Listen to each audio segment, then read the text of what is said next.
A reading from Consolations, the Solace, Nourishment, and Underlying Meaning of Everyday Words by Irish poet David Whyte. Longing. Longing is the transfiguration of aloneness, the defenseless interior secret core of a person receiving its overdue invitation from the moon, the stars, the night horizon, and the great tidal flows of life and love. Longing is divine discontent. Divine discontent. The unendurable present, finding a physical doorway to awe and discovery that frightens and emboldens, humiliates and beckons, makes us into pilgrim souls, and sets us on a road that starts in the center of the body and then leads out like an uncaring invitation, like a comet's tail, felt like both an unrelenting ache and a tidal pull at one and the same time, making us willing to give up our perfect house, our paid-for home, and our accumulated belongings. Longing is felt through the lens and ache of the body, magnifying and bringing the horizon close, as if the horizon were both a lifetime's journey away and living deep inside at some unknown core, as if we were coming home into a beautifully familiar, condensed strangeness. Hello, I'm Janell, and welcome to today's Heartlifter with Janell. It's just me today. It's just me coming to you to talk a little bit more about this incredible word, longing. It has sparked something so deep inside of me that I just thought I want to give us a little extra time to personify longing with a capital L and invite her, as we're coming to the close of our summer of slowing down the pace of our lives, give her a little more time and energy and space to speak to us. David Whyte said that, longing makes us willing to give up our perfect house, our paid-for home, and our accumulated belongings. Well, I will tell you this. I have been spending the last month, I guess, going through all of my accumulated belongings in the upstairs of our home, because starting today, so by the time you hear this, it will already have happened, my first bird is flying in with my first grandbird from Belgium. And so I have just been working and sorting and Marie Kondoing my upstairs, creating another bedroom so that we have enough bedrooms in the upstairs now for all three of our children to stay once again. Empty nest came, we emptied them all out, and now we're filling them all up again.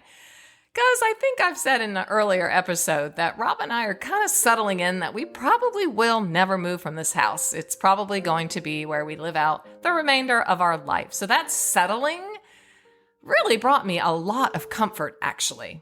And who knows? Who even knows what tomorrow holds? But for right now, in this present moment, we're settled. And as I have been going through bin after container after container, after drawer, and filing cabinets after filing cabinets, I am not kidding.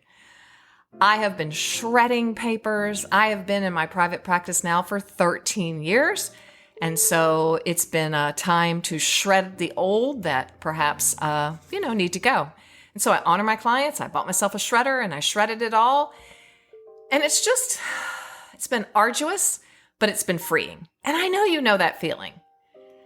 And as I have read through so many things that I have written over 3.5 decades, a deep longing has been gnawing inside of me. Like David says, it's a defenseless interior secret core of a person, receiving its overdue invitation from the moon, the stars, the night horizon, and the great tidal flows of life and love. And I would add a divine invitation from my Father in heaven. I am a writer. I am an author. I'm a wordsmith. I love words.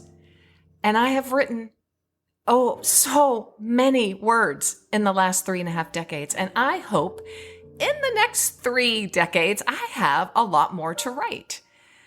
And so a deeper longing has been aching inside of me once again to write, to author, to put words onto paper, and to bring words here to you. David continues, longing calls for a beautiful, grounded humiliation, the abasement of what we thought we were, and strangely, the giving up of central control while being granted a new, watchful, scintillating peripheral discrimination.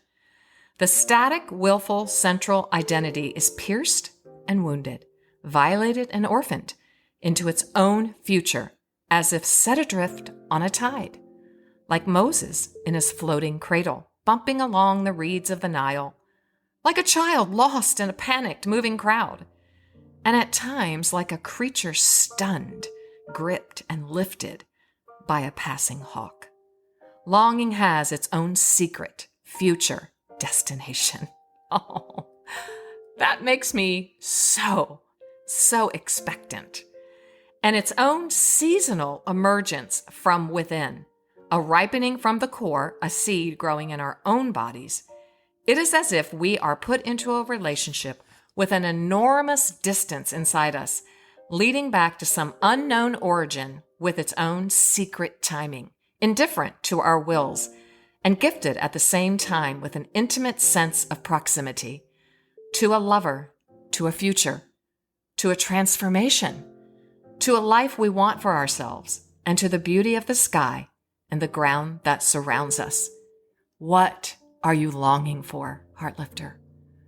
What are you panting after, like the deer pants after the water in Psalm 42? What is your soul panting after? As summer comes to a close here in the States, what has it spoken to you? What has summer whispered into your ear? What of the guest on our summer of slowing down whispered to you? What season are you in? What season are you moving into? And what are you longing for? He continues, longing is nothing without its dangerous edge, which cuts and wounds us while setting us free, and beckons us exactly because of the human need to invite the right kind of peril. Whew. In longing, we move. Here he affirms our last conversation with the lovely Callie Logan, dear future husband, and her longing, her pining, her panting after her life partner. We learn that panting means to long for, and we go down into its root, aurog, and that means to ascend. A-S-C-E-N-D, ascend. To move higher, to climb higher, to mount, to rise. And he says, in longing we move, and are moving from a known but abstracted elsewhere to a beautiful, about to be reached, someone, something, or somewhere we want to call our own. I wrote a note in the margin. Here is the ascend. Here is the ascend.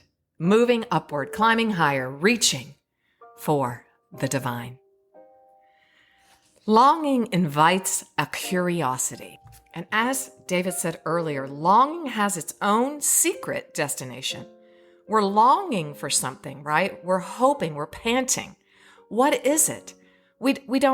We can have an idea, right? We might be longing for a husband like Callie, or longing for a season to be over, or a new season to start, like our beautiful Grace Wabuki Klein. What are we longing for? It has its own secret destination and its own seasonal emergence from within, a ripening from the core, a seed growing in its own body.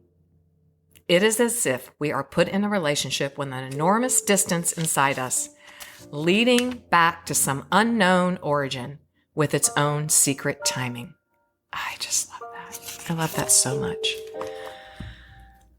So I want to just leave us today with this thought and this question. God has put desires in my heart. And as I spend time with God, as I slow down the pace of my life, as I activate the spiritual disciplines of silence, stillness, and solitude, as I make room in my life to meditate on God's word, to pray, to be silent in order to receive, to spend time in nature and listen to the whispers come as we're taking a walk or sitting by the river or at the ocean or by a lake or riding your bike. You fill in your blank. I close with an invitation. Sit with longing. Get to know her. Let her speak to you. God has something so very, very dear and special just for you and just for me. I am really taking this to heart.